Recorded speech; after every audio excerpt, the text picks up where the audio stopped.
माझं नाव विजय रामदास दामनवाड, जवळा के, मंडळ तानू, जिल्हा निर्मल.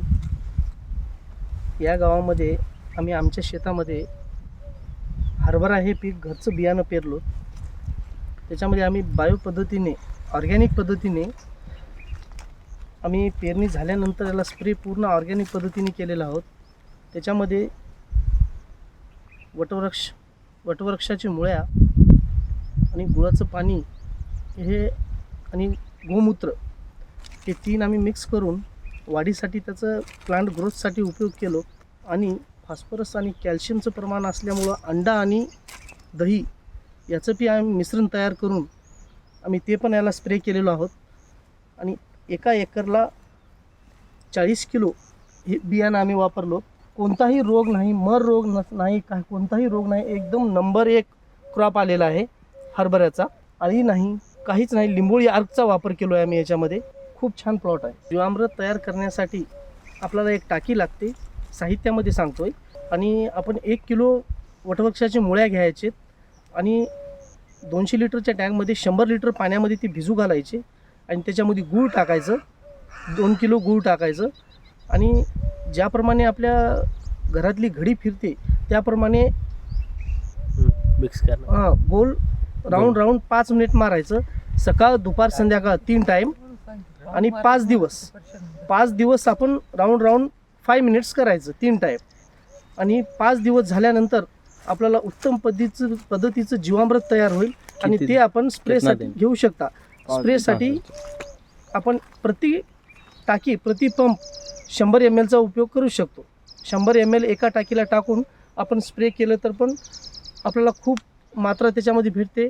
आणि नंतर आपण अळीसाठी लिंबोळी आर्क म्हणजे लिंबाचा पाला घ्यायचा आणि आपण लिंबाचा पाला घेऊन आपल्या घरी जे पातेलं आहे त्याच्यामध्ये टाकून त्याला आपण उकडू घालायचं. उकडू घातल्यानंतर त्याच्यामध्ये 50 ml किंवा 100 ml खोबरं तेल टाकायचं. टाकून आपण त्याला एका गहून पिळून घ्यायचं आणि लिंबोळी आर्क काढायचं आणि ते आपण स्प्रेसाठी वापरायचं. आणि अंड्याचं आपल्याला किती टाक्या लागतात, समजा 10 टाक्या लागतात तर 10 अंडे घ्यायचं आणि अर्धा लिटर दही घ्यायचं. ते फोडून एका डब्यामध्ये ठेवायचं आणि 4 दिवसानंतर स्प्रे करायचं. त्याचं पण प्रति टाकीला 1 अंडा, त्याप्रमाणे 10 टाक्याचं आपण मिश्रण तयार करून घेऊन 4 दिवसानं स्प्रे करू शकता.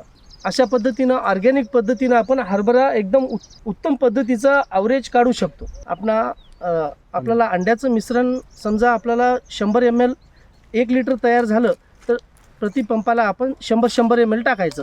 जर आपण 1000 ml जर आपण त्या डब्यामध्ये तयार केलो मिश्रण तर प्रति पंपाला 5000 ml जर झालं, 10000 ml जर झालं तर 1000 ml टाकायचं. आणि 1000 ml जर झालं तर 100 ml टाकायचं. तेलंगणाच्या शेतकऱ्यांना विनंती आहे, निवेदन आहे की हरभरा या पिकाला रासायनिक पद्धतीनं न काढता आपण ऑर्गॅनिक पद्धतीनं काढून चांगलं उत्पन्न मिळू शकतो. माझं सांगण्याचं तात्पर्य असंच आहे की हे पीक असं कोणतं मोठं नाही आहे. हे रासायनिक पद्धतीनं आपण 0 बजेट शेतीमध्ये ह्या पिकाचं एका एकरला 10 क्विंटल 12 क्विंटल ॲव्हरेज काढू शकतो. रासायनिक पद्धतीनं करून याचं खर्च वाढून आपल्याला काहीच फायदा पडत नाही आहे, ॲव्हरेज पण येत नाही आहे. पण आपण ऑर्गॅनिक पद्धतीने जर काढलात, लिंबोळी आर्क वापरलात किंवा अंड्याचं स्प्रे वापरलात, अंड्या दहीचं स्प्रे वापरलात किंवा वडाच्या मुळीचं वापरलात तर आपल्याला हे चांगल्या पद्धतीचं क्रॉप आपल्याला एकरी 10 ते 12 क्विंटल प्रति एकर मिळू शकते. आणि शेतकऱ्याचा पैसा पण वाचू शकतो आपला आणि आपल्याला ॲव्हरेज पण येईल आणि फायद्याचीच गोष्ट आहे. जर आपण ऑर्गॅनिक पद्धतीने शेतीचं केलात तर आपल्या जमिनीची कस पण वाढेल, आपली जमीन बी स्ट्रॉंग राहील. आणि हे जे आपण हरभरा मार्केटमध्ये कोणालाही देऊ त्यांच्या शरीराकरता पण हे हरभरा चांगलं राहील. पण रासायनिक पद्धतीने केलात तर येणाऱ्या रोगामुळे याला आपण थांबवू शकतो. सध्या सांगतात की कॅन्सरचे प्रमाण वाढतं आहे. हे सगळे आपण खाण्यामध्ये जर आपण चांगलं वापरलात, या हरभरा आपण बायो पद्धतीनं काढलात, ऑर्गॅनिक पद्धती, तरी तेलंगणाच्या शेतकऱ्यांना ही विनंती आहे की आपण ऑर्गॅनिक पद्धतीने शेती करावी. येणाऱ्या दिवसात आपल्या जमिनीची कस पण वाढेल आणि आपली जमीन खूप छान राहील आणि ॲव्हरेज पण येईल आपल्याला. आणि रासायनिक खतं न वापरल्याने आपली पैशाची पण बचत होईल आणि कमी पैशामध्ये आपल्याला 0 बजेट शेतीमध्ये आपण चांगलं एकरी 10 ते 12 क्विंटल ॲव्हरेज काढू शकतो.